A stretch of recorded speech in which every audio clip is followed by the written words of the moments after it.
what I will make sure of is that I, both after this session, make sure that the recording is available, as well as share a few pictures of what the device looks like. But for that matter, just bear in mind that this particular Raspberry Pi that I have here looks a lot like the pictures that you will find online of the Raspberry Pi Zero. Now,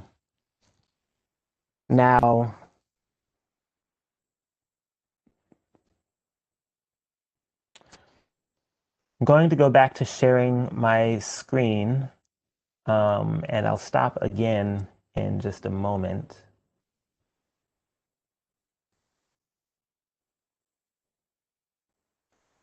Right, so as I mentioned, each Raspberry Pi has 2 rows of these pins, and any of the GPIO pins, to get a little bit of technical definition around them, any of the GPIO pins can be designated in software as an input or an output pin and used for a wide range of purposes.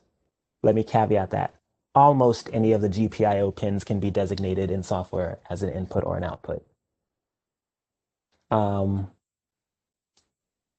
So specifically, each one of the pins, notice on this diagram that I have here, there are 40 circles. Each one of these circles corresponds to one of the pins. This is essentially a diagram of the things that you can use each one of these pins for. So on this header, there are 2 pins that each generate 5 volts. And then there are 2 other pins that generate 3.3 volts. Those are the pins labeled 1 and 17. And then the 5-volt pins are 2 and 4. So the 5-volt pins are considered the high voltage pins on this particular machine, even though all of the pins are relatively low voltage. So there are also a number of ground pins, and the 5-volt, the 3.3 volt, and the ground pins, those are all unconfigurable. They are simply meant to either provide output power or provide ground for voltage in a circuit. The remaining pins, any of the pins that aren't 3.3 volt, 5 volt, or green on this diagram, I'm sorry, or gray, the ground on this diagram are configurable as either an input or an output. So they're all general purpose. The configurable pins carry a voltage of 3.3 volts and can be set to on or off. On means that they're generating 3.3 volts. Off means that they're essentially acting as a ground pin. They're 3.3 volt tolerant. Each of the configurable pins, again, can either be an input or an output. So this diagram is incredibly useful. I refer to it. In fact, anytime I'm developing with a Raspberry Pi, I just kind of keep it up in a window somewhere so that I can make sure to find it. And versions of this diagram also exist in a lot of places on the web. A good one that I often use is at pin.xyz or pinout.xyz. Yes, pinout.xyz. That's pinout.xyz. And there is just another version of this diagram that tells you what each one of the pins can be used for. Okay.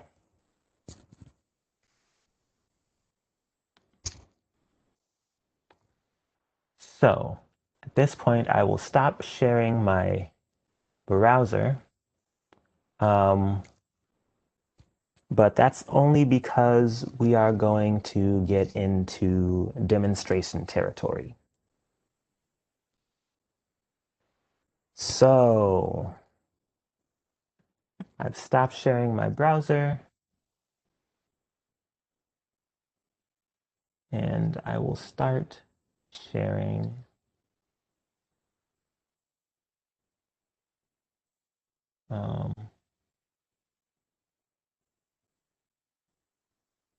my entire screen. Please don't judge my desktop.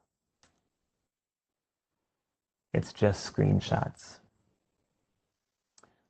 So let's close out of the presentation. All right, so what we're going to get into now, we don't need this full screen either.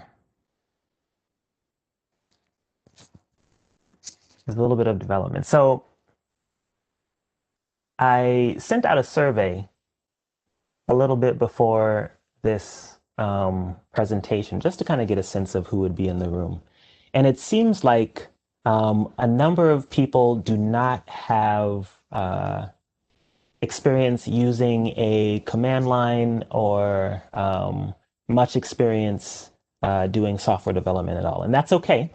But know that right now you are about to get a primer on those things, at least by way of watching me. And let me open back up the chat so that I can see if anyone has questions along the way. All right, so I'm watching the chat. So if you do have questions along the way, just send a chat over to host and I will see it. Okay. So as I mentioned before,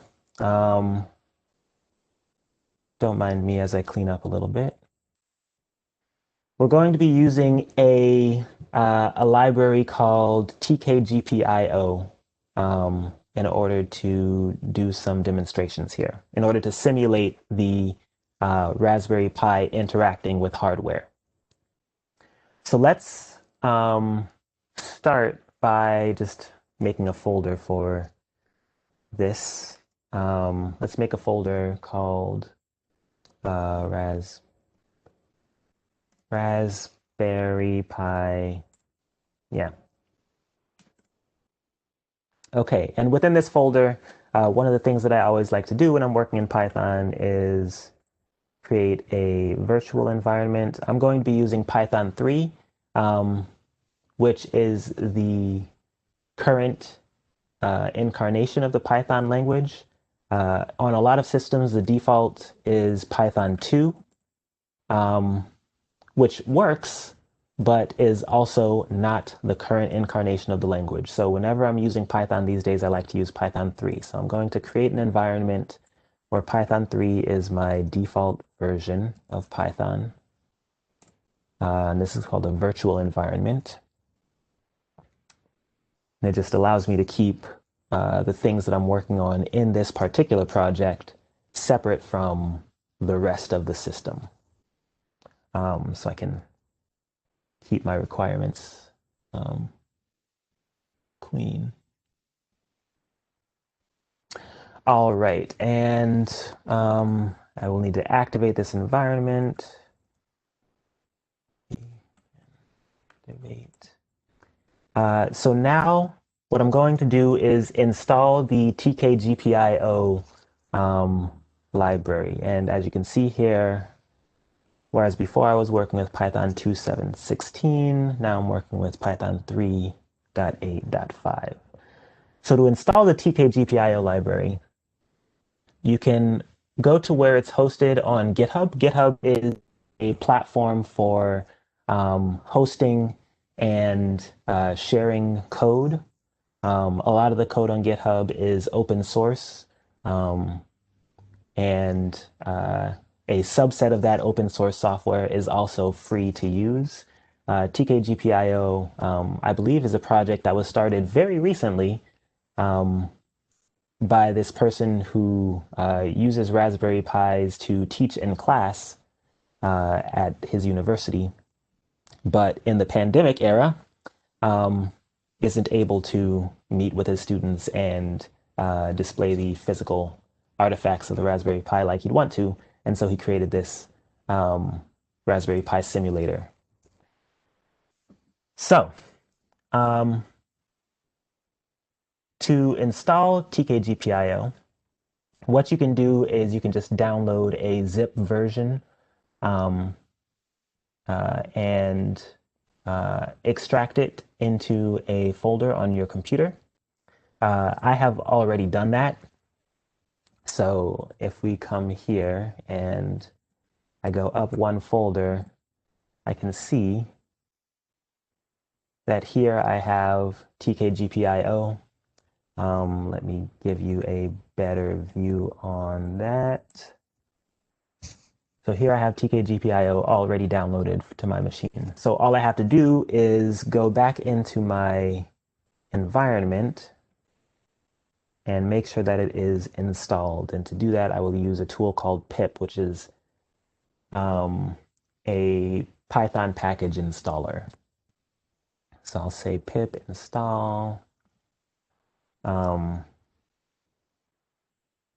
TKGPIO.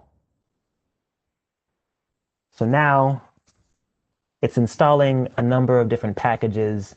NumPy is a package for doing numerical computation in Python. Pillow is a package for working with images in Python.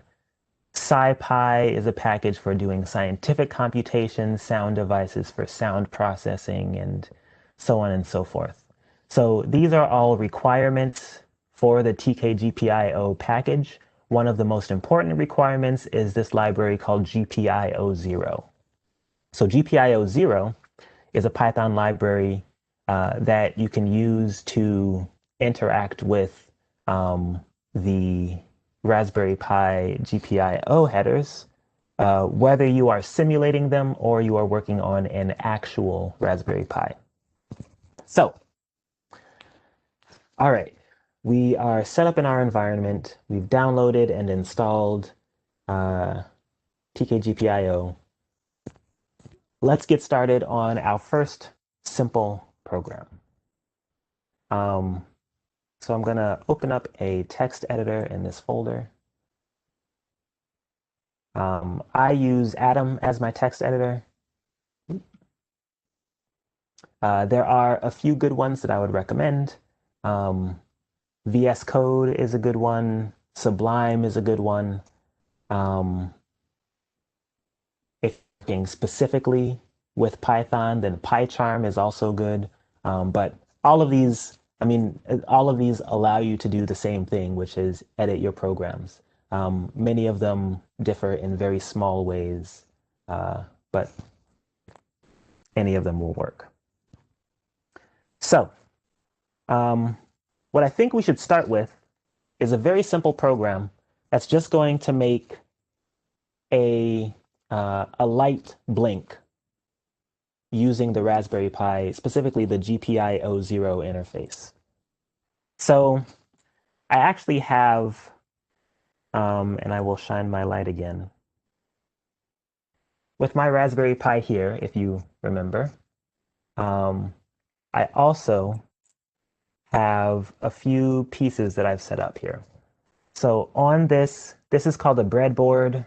And on this breadboard, what's the best angle? That seems too bright. I'm just going to take that down. So on this breadboard, I've set up a few components.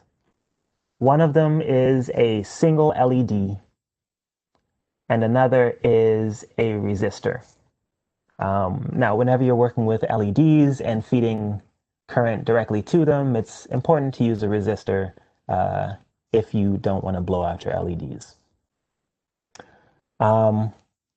So this is set up on my breadboard such that the LED is inserted into two of the slots, and one of the LED slots is connected by way of the resistor to the ground rail on the breadboard. Now, if you've never worked with breadboards, and to be honest, I am a relative newbie at electronics. Oh, I'm sorry. I can't screen share and show the breadboard. Of course. Yes, let me show this without the screen share for a moment, because until we get back to the actual programming, we won't need the screen share. I'm going to put this up again. All right, so here again is my breadboard. My camera is on, but if you cannot see it, I will again make sure to share the video afterwards. So we have the LED and the resistor. And again, I'm relatively new to breadboards, relatively new being maybe a couple years, and I don't do this terribly frequently. But there are also good resources for getting up to speed on how to use a breadboard to do prototyping. And I can share some of those resources in an email as well. So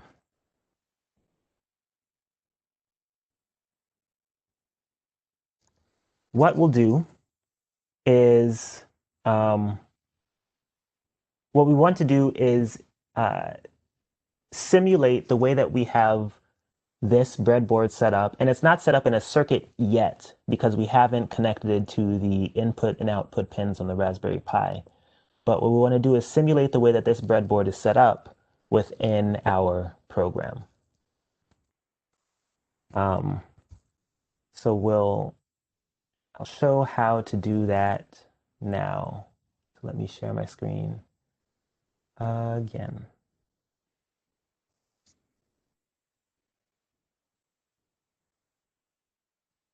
All right. So if everyone can see my screen, here's what we'll do. First, I will name this file. This will be my Blink example.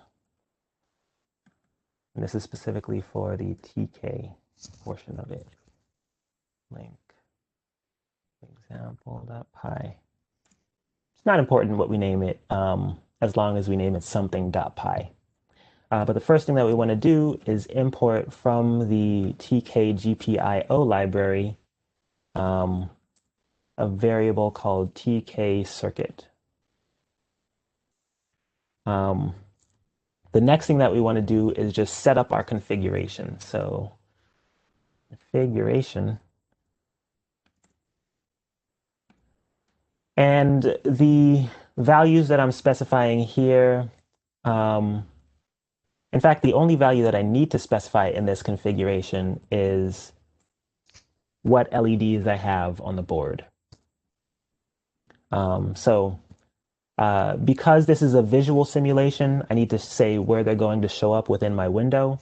So I'm just going to say it's going to show up at X of 50 and Y of 50 arbitrarily. That's not super important. I'm going to give this pin a name, again, because it's visual. So just that we know which one it is, we'll call it LED number 1. Also arbitrary. And finally, I'm going to connect this LED to a pin, a virtual pin on my Raspberry Pi. And for this one, I'm going to connect it to virtual pin number 17. So, quick note about pin numberings.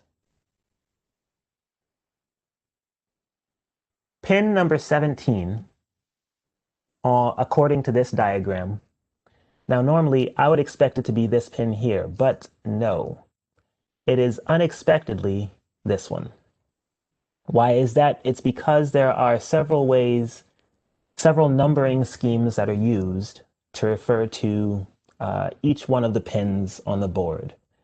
These 1 through 40 that you see down the middle of the track, these are board numberings, whereas if you see here, you have GPIO 2, GPIO 3, GPIO 4, and then GPIO 14, 15, 18, 17, and so on.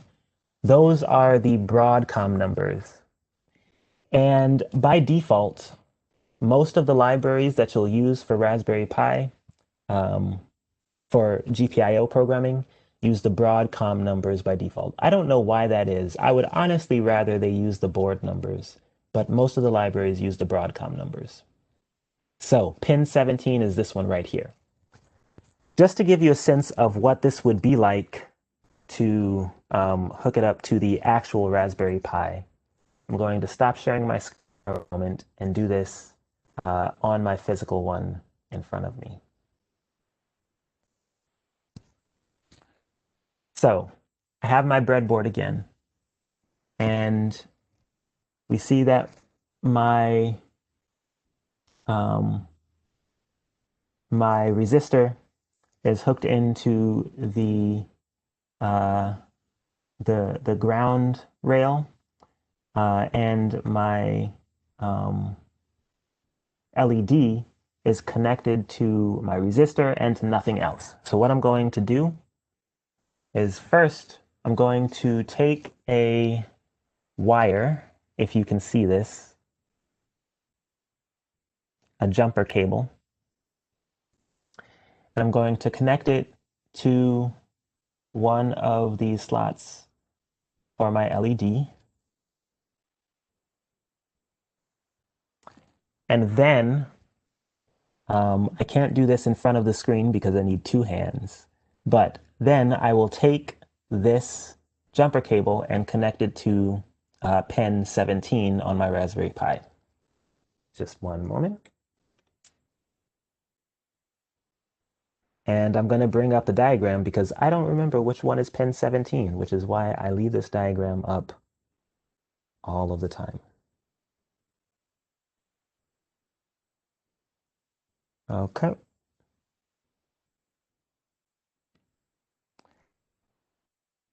Now I am also going to take another jumper cable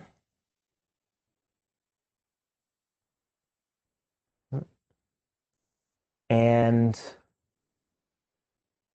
connect it to the ground on the Pi and on the breadboard.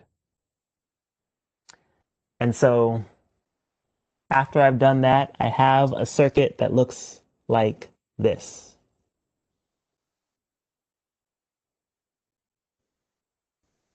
So this is the setup that we're simulating with our software.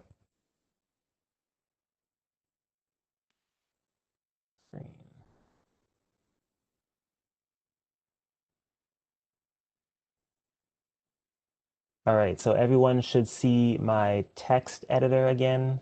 Yes. Okay.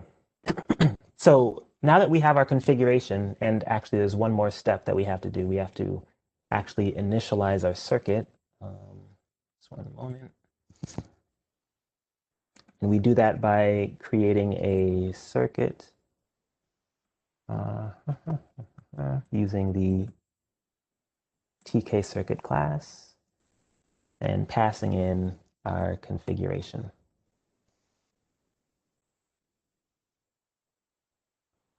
All right, so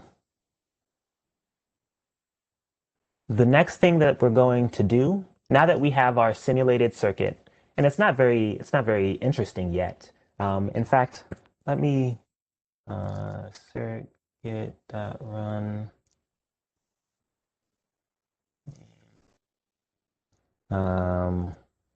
pass. So this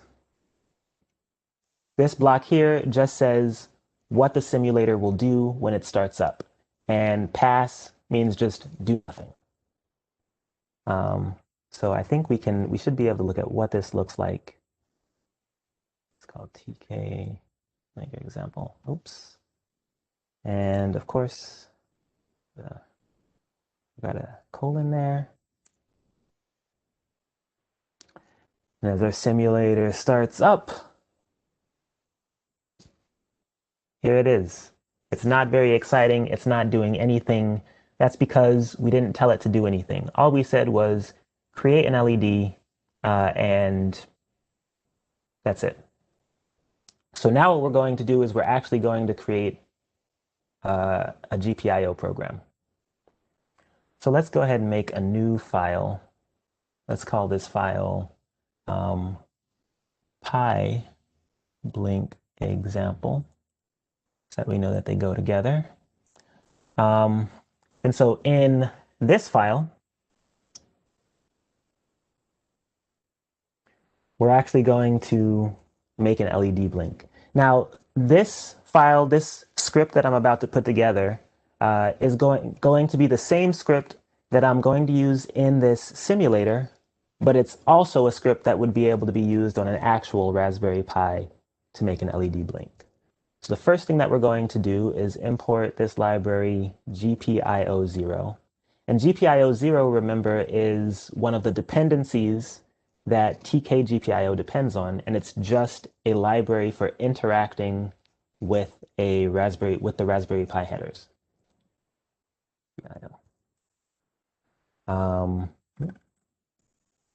And then let's also import time. We'll use that in a minute. And what I'm going to do is create a function, simple blink.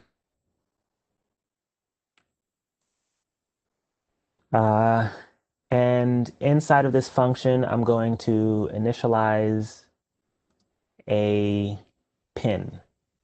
So in fact, we're going to say LED pin. And I'm going to hook this up to pin 17, which again is where we configured our LED, both in the simulator and on the physical Raspberry Pi. So next, I'm going to say, sure, while true. While true in Python is just a way to set up something that loops forever until you tell it to stop.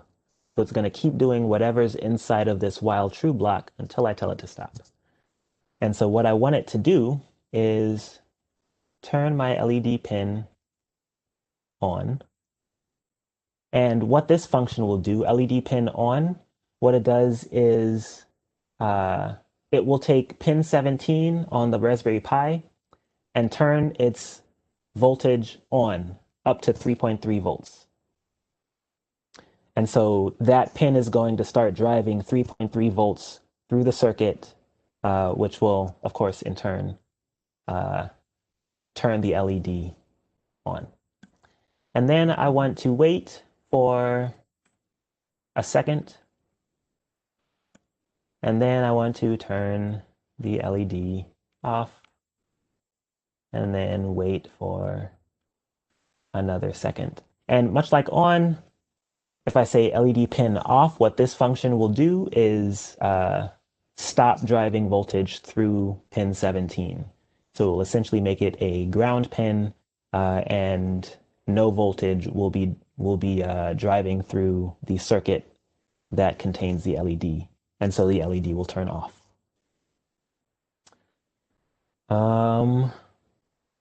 Okay, so now what I want to do is this block here. This is a instruction that you'll see in a lot of Python programs, especially command line programs, but also other things.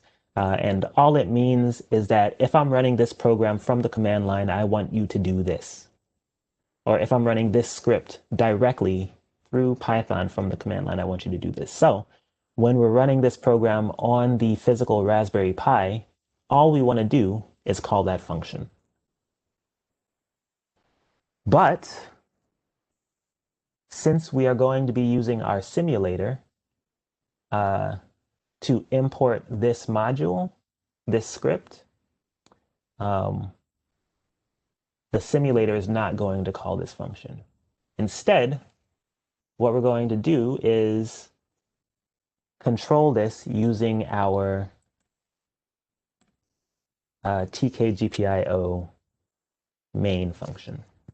So what I will say here is from pi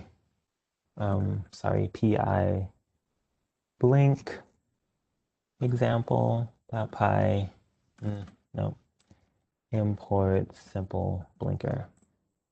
And then I will call that function inside of the simulator. Okay, let me check the chat real quick to make sure that everyone is all right.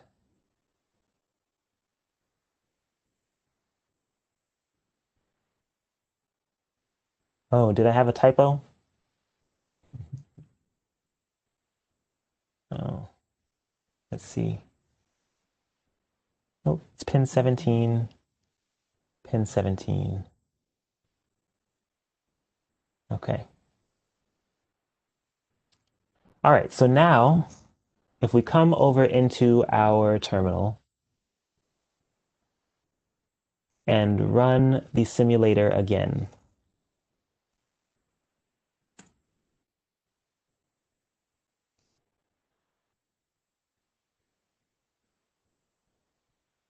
Oh, something that I did not expect to happen happened. So we saw, oh, I have an error. That's why. So we saw the LED come on and then wait for a little while and come off, and that's it. If you didn't see that, I'll show you again.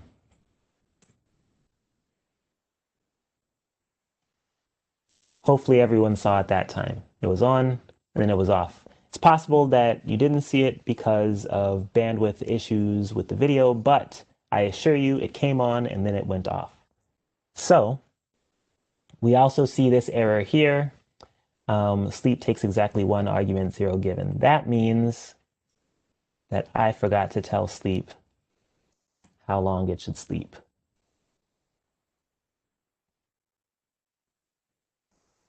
Yes, I can.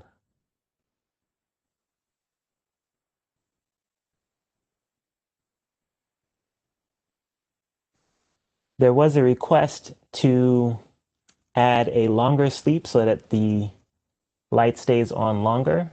If you do not see it blinking, I can do that.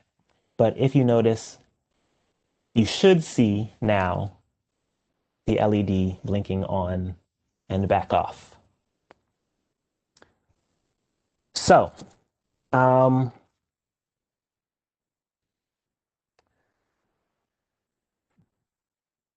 this is the simulated version of that script once again. And this is about the simplest script that you could write for a Raspberry Pi to do physical computing. In fact, that's not true. We can actually make it simpler. The GPIO 0 library allows us to make it simpler because we don't actually have to manually turn the pin on and off. It actually provides a LED dot blink function. We could have just said that. But I wanted to explain the on and off functions. Now, that's really just the beginning of what you can do, though. So I do, like, one of the points of doing physical computing is to be able to respond to physical effects. So when something happens in the world, do something else. Or when something happens in some data, make something happen in the world. Or for that matter, when something happens in the world, make something else happen in the world. And there are a number of different types of connectors that we can use with the Raspberry Pi in order to do that. For example, at the last ICAT in 2018, I put together an example that I will actually bring up and also share this one out to people as well. It's Raspberry Pi 2018.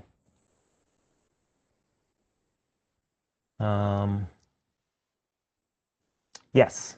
So I put together a simple example using a moisture sensor and a switch in order to make an automatic plant waterer. In fact, I'll show you what those moisture sensors and switches look like. So I have a box that I'm pulling up right now that contains a ton of Raspberry Pi peripherals. Like I told you, I treat these things as if they were Legos. Um, let's see. And while I'm going through and finding one of the moisture sensors, I will also show that there are other kinds of sensors that you can use for the Raspberry Pi. For example, there are cameras. Let me open this one up.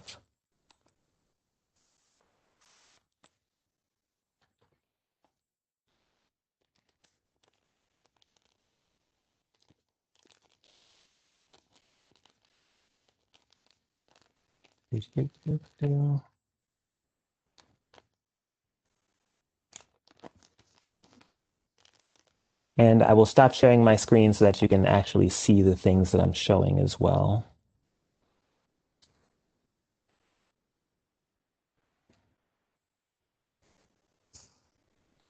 So there are camera modules that you can connect to the Raspberry Pi to sense images. There are also sound modules that you can connect to the Raspberry Pi to respond to sounds in the atmosphere around the device. As I mentioned, there are moisture sensors so that you can respond to moisture in soil and other substances. And in addition to sensors, inputs, there are a number of, you can hook up any number of outputs to the Raspberry Pi as well. So you can hook up motors that drive wheels. You can hook up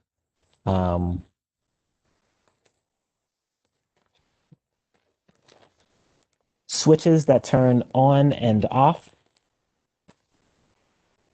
So for example, I'm trying to find one of the switches that's open, but I have one of them here in its packaging, which means I will have to open it for you. And the idea behind these switches is you can essentially turn on or off any electronic appliance. And so in the 2018 ICAT, we used these to control whether a water pump was active or not. Essentially, when the soil was too dry, then we activated the pin that was connected to the sensor, which turned the switch on and drove the pump. And when the soil was moist enough, we deactivated that pin, which turned the switch off and in turn turned off the pump. This is the front of that pin. I'm sorry, switch. So I do want to do at least one more example with the simulator because I've been talking about responding to different events. Right now, all we have is a program that makes a light blink. So what I want to do next is make our program a slight bit more sophisticated. So let me share my screen One more time.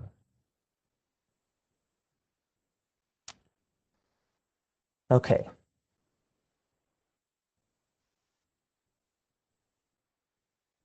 Just one moment.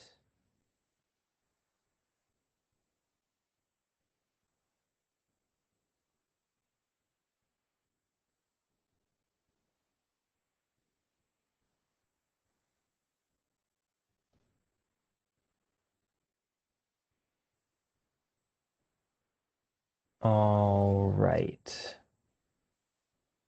So for this example, we're going to add one more component to our configuration.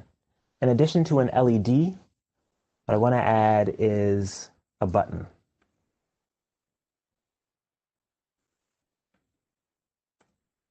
Buttons.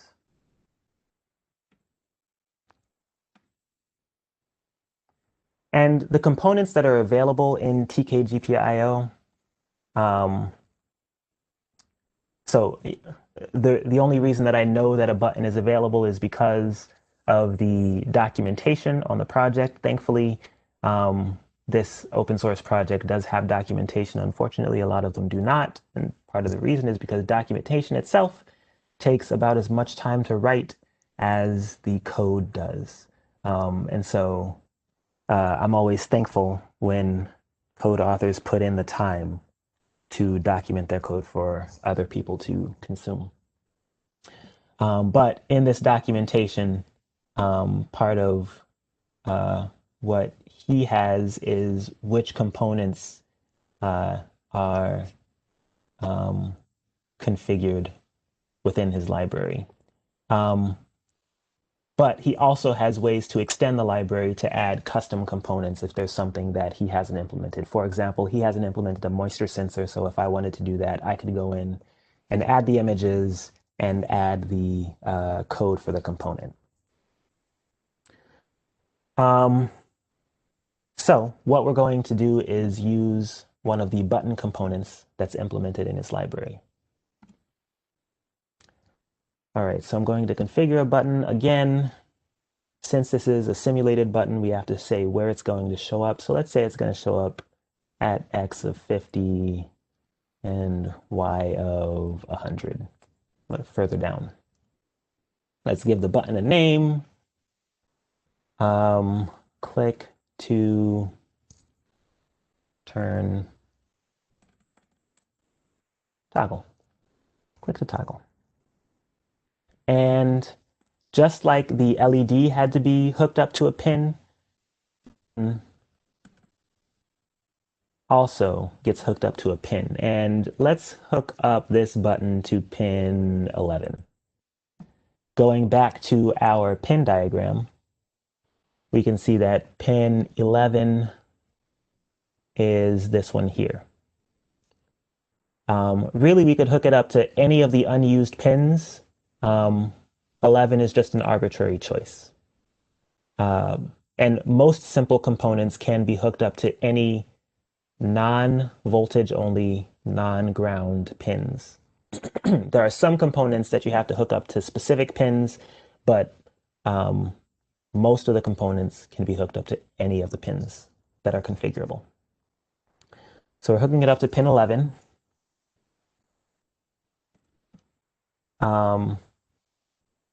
So now if we view our project, we haven't made a change to the actual Raspberry Pi script yet. So if we view our project, all we'll see is that now there's also a button configured in our project, but there's no other change. So the LED is still just blinking by itself. The button itself doesn't do anything except get clicked on. So now let's make the button do something. So we'll go back over to our program. We can turn this off. In fact, let's see. Let's create a button pin, GPIO, and this is again using the GPIO 0 library. GPIO 0 has a button component, which we put on pin 11.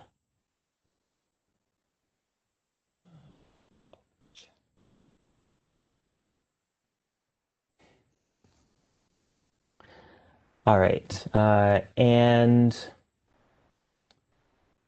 what we will do is define what's called a callback function.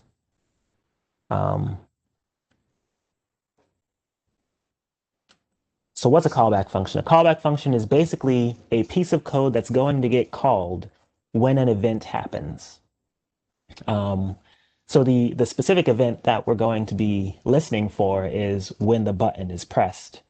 But there are a number of events that you can look for. And honestly, that is an abstraction that I want to unpack a little bit because the Raspberry Pi doesn't know when the button is pressed. All the Raspberry Pi knows is when the voltage on a particular pin is receiving current or when it is not.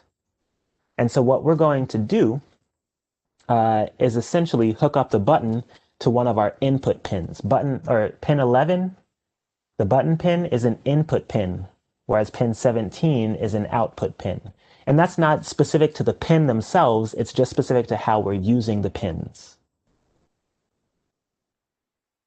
Please let me know if that is unclear. But the way that we would hook this circuit up on our board is we would connect the button directly to, going back to the diagram, we would connect the button directly to, for example, the 3.3 volt pin, as well as the pin that is being used as the input pin. So that when the button is not pressed, this pin, the circuit won't be completed and this pin won't be receiving voltage. But when the button is pressed, then voltage from the 3.3 volt pin will be flowing through the button to the pin 11. And at that point, the Raspberry Pi will know that the voltage has changed on that pin.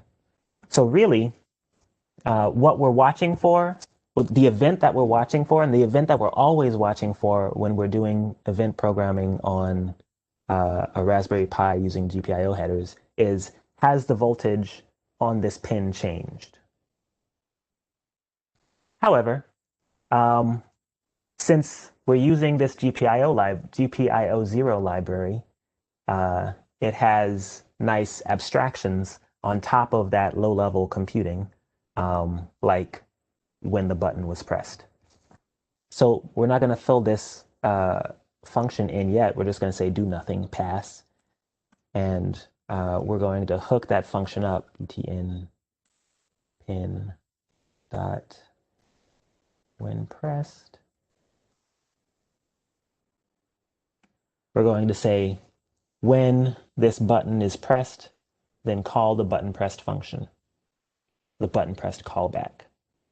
In fact, just to make it clearer what it is, I'm going to call it a callback. All right, so what do we want it to do? What do we want to happen when we press this button?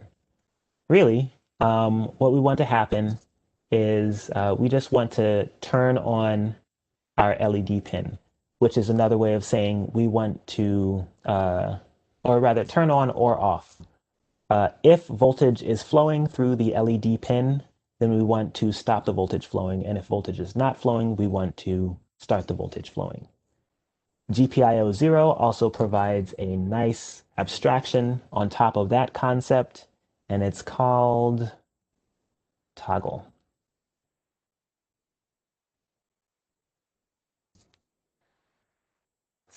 Okay. Lastly, and this is a detail.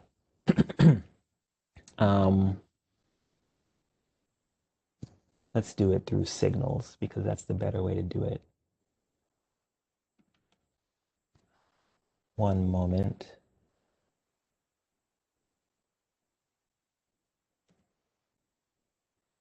Yeah. Lastly, we want to make sure that the program doesn't end before anything actually happens. So what we'll do is use um, a feature that's built into Python called a signal. And we'll just wait for a signal after we set up the program. So now we've set up the LED pin to 17, the button pin to 11. We've hooked up a callback for the event on the button. And we said, all right, after you set that up, just wait. Let's see if I've made any mistakes in this program. Oh, that's nice. It's always nice when I didn't make a mistake. So as we see now, when we, oh, no, it's fine. When I click this button, if the LED, if the voltage on the LED pin is low, then the voltage gets set to high. And if the voltage on the LED pin is high, then the voltage gets set to low.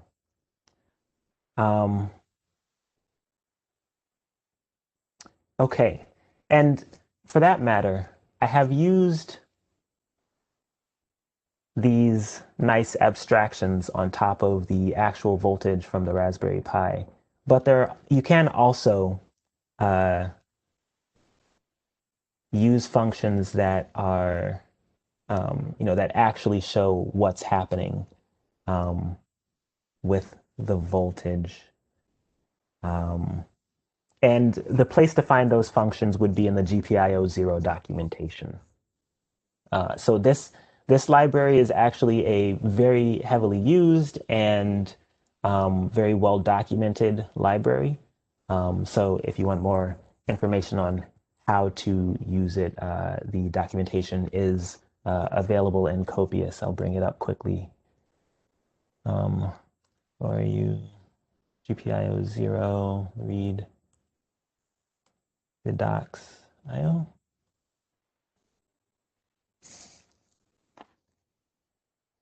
Like so. And it has, a number of different recipes that you could try.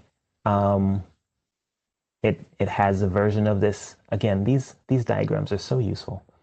But a number of different recipes that you can try using LED components or what have you. Here's an example of a wiring diagram for a button.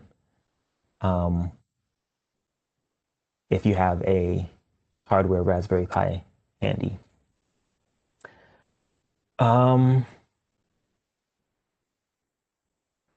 Let's see. And also, again, there are abstractions on a number of types of sensors and output devices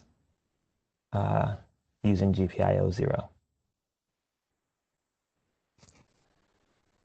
Okay. What I would like to do right now is pause and ask whether there are any specific questions that people have, any particular questions that people have, or thoughts that people want to share, or things that people might want to see demonstrated using this simulator.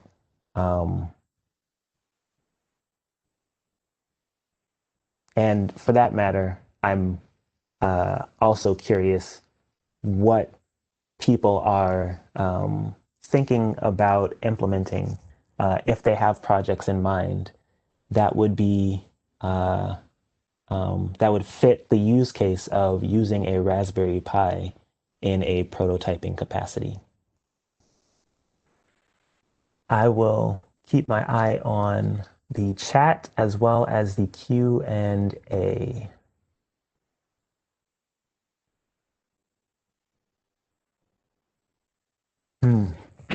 So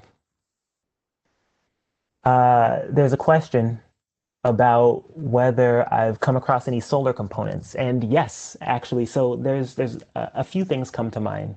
So one, I mean, in addition to just cameras, there are um, uh, what I guess they would be called light, um, essentially light level sensors. So you can have a sensor that recognizes how bright or dark the surrounding environment is, and that can be useful um, for a number of things. But then also, I have seen um, essentially small batteries that are a that have a solar cell attached that can be used to power the Raspberry Pi. I don't have one of those, and I wish I did. Um, but those are two things that I think of off the top of my head that I've seen um, using solar.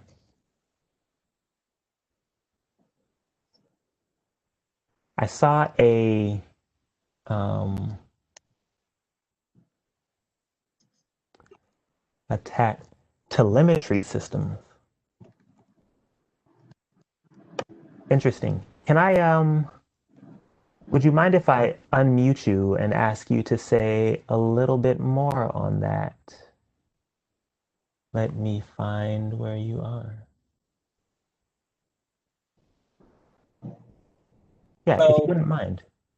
yes, good morning. So I was thinking that we could implement, I mean, not right now, but something I would use Raspberry Pi as uh, as the brain of a telemetry system, like implementing different sensors to the pins and then recollecting that data with the Raspberry Pi and that printing it out at some, you know, screen or that we can keep records on. Hmm. Something really interesting we could do, or I would like to do in the future if I learn. Yep. So one project that does remind me of, um, I'm trying to, I think, is it called Soul Sunflower? Uh, um,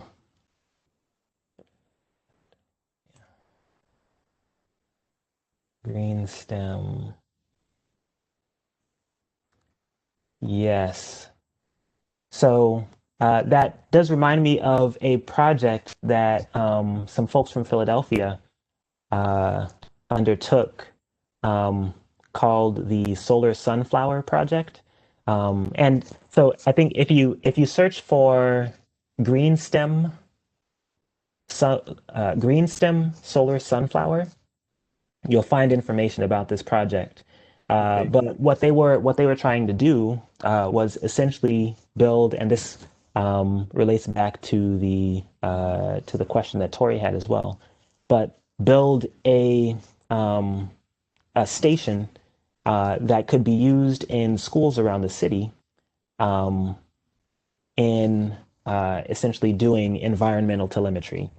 That could serve as a weather station, a source of weather data, a source of um, precipitation data, uh, a of sunlight data, and so on, that the students at the school could then um, analyze and do projects around. Excellent. But yeah, Green Stem Solar Sunflower is that project.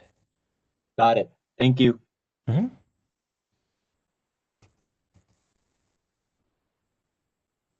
Let's see.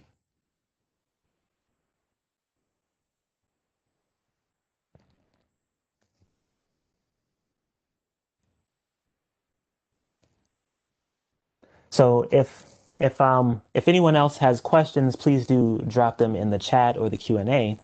Um, but I will also say that this stuff is fun for me. So if at some point you want to track me down and pull me aside, pull me into the Discord or into um, the virtual space for the tech fair and the poster sessions, I would be happy to chat more about different applications around these tools as well.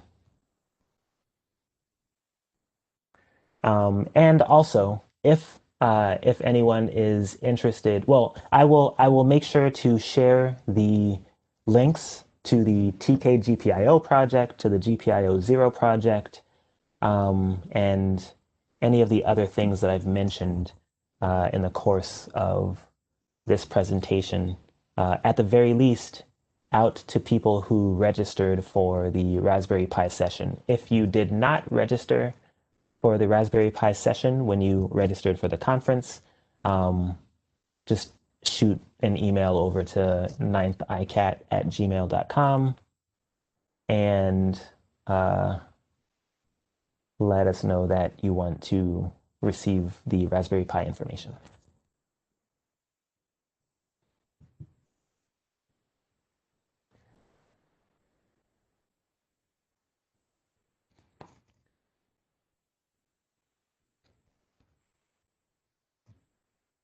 I can put the links in the chat, but I don't know whether everyone will see them.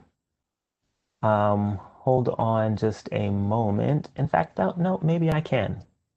So a few of the helpful links that I can remember off the top of my head are the documentation for GPIO 0. Please do let me know if you can see that in the chat. Anyone on the internet with the link? I will share this tutorial that I constructed previously.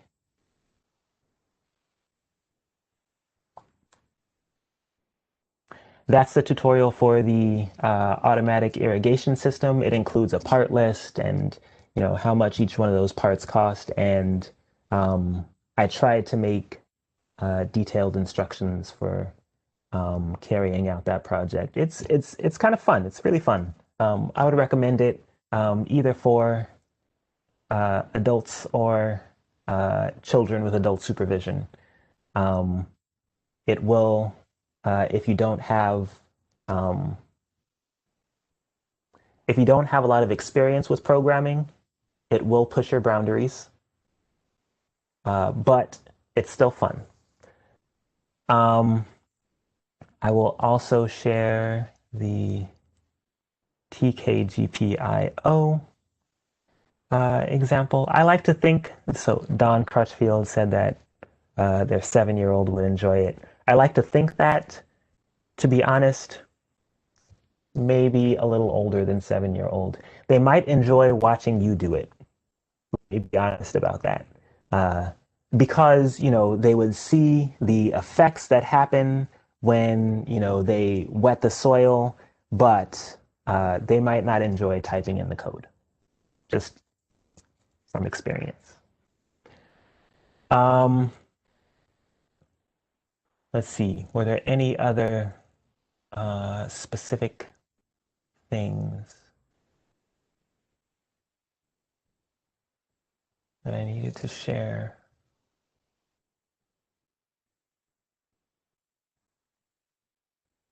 If I remember anything else, and I'll review the video as well. But if I remember anything else that I mentioned that I wanted to share, I will make sure to send that out as well.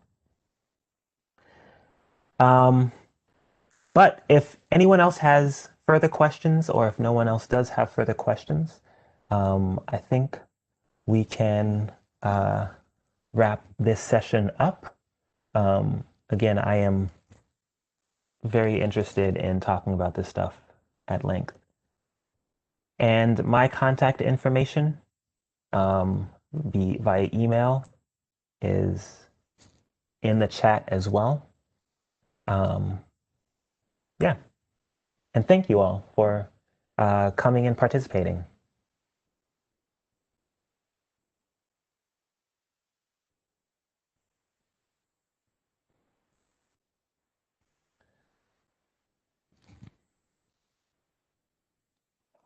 I'll also stick around until a quarter till in case there are additional questions coming through.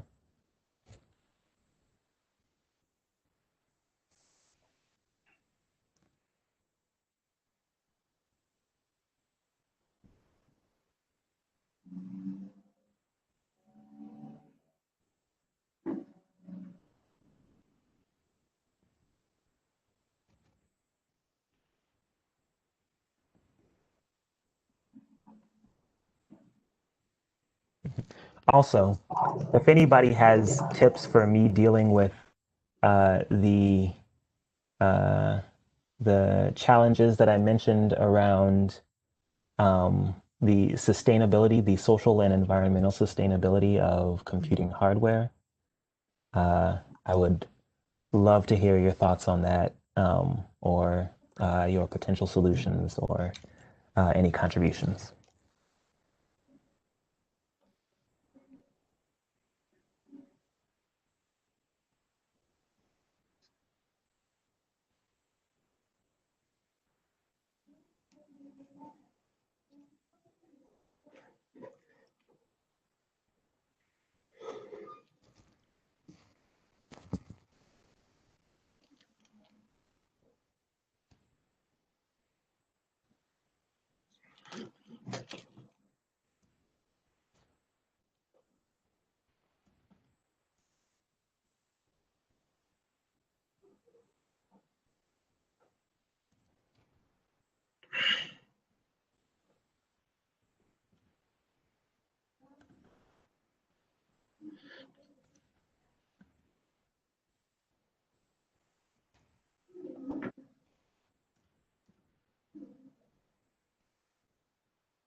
So now the HOD is asking the marks today.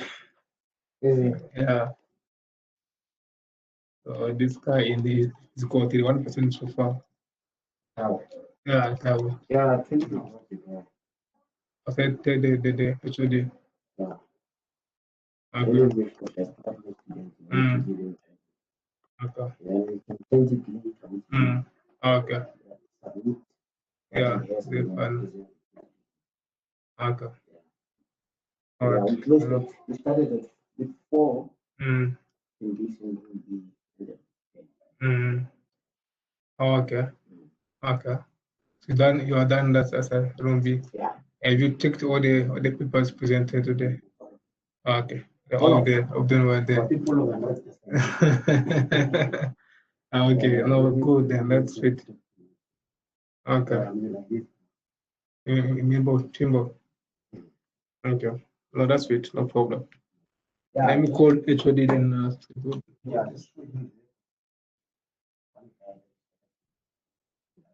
Mm. Okay.